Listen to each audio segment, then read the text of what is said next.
I want you to imagine something. Imagine you have everything. Not some things, not most things, everything. A palace so vast that it takes a full day to walk from one end to the other. Servants who anticipate your every need before you even speak it. Gold so abundant it has lost its meaning. A throne that entire armies have died to protect.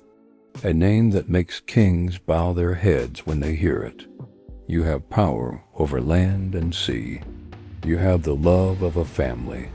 You have the admiration of millions, and you have an emptiness inside you so vast, so deep, so impossibly loud in the silence of the night, that all the gold in the world cannot fill it. This is where our story begins, not in poverty, not in suffering, not in the desperate edges of a broken life, but in a palace at the very top of the world, where a king sat on his throne and felt completely, utterly lost. His name was Ibrahim, and he was the king of a great and prosperous kingdom. By every measure the world has ever used to define success, he had succeeded. He was young. He was powerful. He was admired. He had a wife who loved him and children who made him laugh. He had scholars and poets and musicians filling his court. He had feasts that lasted 3 days. He had hunts through forests so beautiful they looked like paradise. And yet, late at night, when the palace fell silent and the last candle burned low, there was a feeling he could not name, a feeling that something was profoundly, fundamentally wrong, not with his kingdom, not with his family, with him, as if he was living someone else's life, as if the crown on his head belonged to a version of him that had never truly existed. He'd pushed the feeling away, the way powerful people do, with more feasts, more hunts, more noise, more distraction, but the feeling always came back, quietly, patiently, faithfully, like something that knew it had all the time in the world.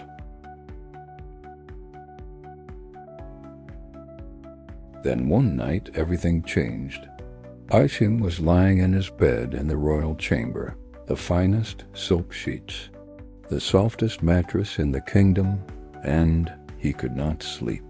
Then he heard it, a sound on the roof of the palace. Footsteps, heavy, deliberate footsteps walking back and forth above his head. He sat up. His hand moved toward the sword beside his bed. No one was permitted on the roof of the palace. His guards would have stopped any intruder long before they reached this point. He called out, "Who is there?" And a voice answered, calm, clear, unhurried, "I am looking for my camel." Ibrahim stared at the ceiling. He said, "You are looking for a camel on the roof of my palace?" And the voice said, "And you are looking for God on the throne of your kingdom?" And just like that, in the space of one single sentence, the king's entire life cracked open. You are looking for God on the throne of your kingdom. He had been searching. All along, he had been searching. And everything he had piled around himself, the gold, the power, the noise, the distraction, was not a life. It was a hiding place. That night, Ibrahim did not go back to sleep. He sat in the dark until the first light of morning touched the palace walls. And by the time the sun had fully risen, he had made a decision. Not a small decision, not a cautious decision, not the kind of decision a sensible king makes. A complete decision. He rose from his throne. He removed his crown. He set it down on the seat of power, gently, carefully, with no drama. as if returning something that had never truly been his. He walked out of the palace, not through the grand front gate where the guards stood at attention, through a small side door, alone, with nothing, no gold, no servants, no title, no plan, just a man walking into an open road, with nothing between him and God but the truth of his own longing. His court was stunned. His advisors sent messengers. His family wept. His generals could not understand it. A king does not simply walk away. But Ibrahim was no longer looking for what kings look for. He had heard a voice on the roof of his palace, and that voice had asked him a question that no amount of power or wealth could answer. What happened next is one of the most remarkable journeys in spiritual history. Ibrahim walked for years. He worked as a laborer. He carried stones. He harvested crops. He slept under open skies and ate what little others would give him. The man who had once owned everything now owned nothing. And for the first time in his life, he felt free.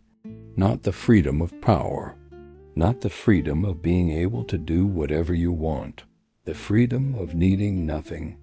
Because here is the secret that Ibrahim discovered in his wandering, the secret that the ancient wisdom keepers have always known.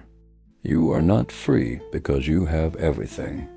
You are free when you need nothing to be at peace. People would ask him, "Are you not afraid? You have no home, no money, no protection. Are you not afraid?" And Ibrahim would smile, and he would say, "I was afraid every single day when I was king. Now I am afraid of nothing, because I have nothing to lose." He had discovered something that cannot be bought, something that no throne can give you, something that most people spend their entire lives chasing without ever finding: contentment. Not because his circumstances were comfortable, but because his heart had finally come to rest. Now I want to speak to you directly, because this story is not just about a king who lived 1,000 years ago. This story is about every one of us who has ever built a life around the wrong things and wondered why it still feels empty. Most of us will never be asked to give up a kingdom, but all of us have something we are holding too tightly. Maybe it is a relationship that has ended, but you cannot stop replaying it. Maybe it is a version of your life you planned that simply did not happen. Maybe it is an identity, a job, a status, a role that you built yourself around, and now that it is gone, you do not know who you are. Maybe it is control, the desperate, exhausting need to control every outcome, every person, every moment, before life can surprise you with something painful again. And here is what Ibrahim's story whispers to all of us. The thing you are holding most tightly is the very thing standing between you and peace. This does not mean you need to give away everything you own. It does not mean walking out of your life with nothing. It means something quieter, something harder.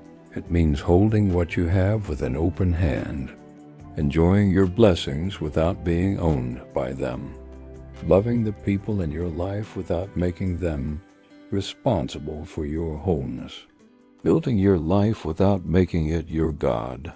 Because the moment something becomes more important to you than your own soul, it has become your prison, no matter how beautiful the prison looks from the outside.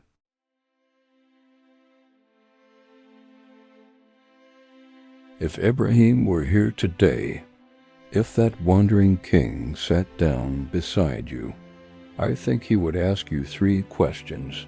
The first question: what are you using to fill the silence? because we all have a silence inside us, and we all have something we reach for to drown it out. The scrolling, the noise, the busyness, the overworking, the constant motion that keeps us from ever having to sit still. What are you afraid you would hear if you stopped filling the silence? The second question, what would you still have if you lost everything else? Strip away the job, the title, the relationships, the possessions. Strip away every external thing that tells you who you are. What is left? Because what is left, that unchangeable, unlosable core, that is the real you. That is the part of you that God knows, and that is the only part worth building your life around. And the third question, the one that will stay with you the longest, what would you do if you were not afraid? Not afraid of judgment, not afraid of failure, not afraid of what people would think. If you suddenly started living for something deeper than their approval, what would your life look like if fear were not the architect? Ibrahim walked away from a kingdom, but he was not running away from something. He was walking towards something, toward a life where every single morning he woke up with nothing between him and God, no crown, no title, no noise, no performance, just a man and his Creator, and the open road. You do not need to give away your possessions. You do not need to leave your life behind. But maybe, just maybe, there is something inside you that has been waiting for you to put it down, a burden you picked up so long ago that you forgot it was a burden. You thought it was just you. It is not you.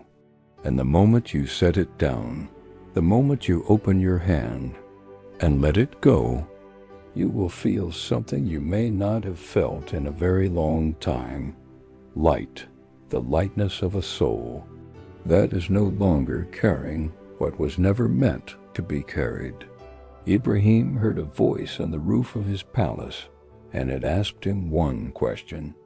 I wonder what question is waiting for you in your own silence tonight. Until next time, listen with your heart. This is the Spoken Soul.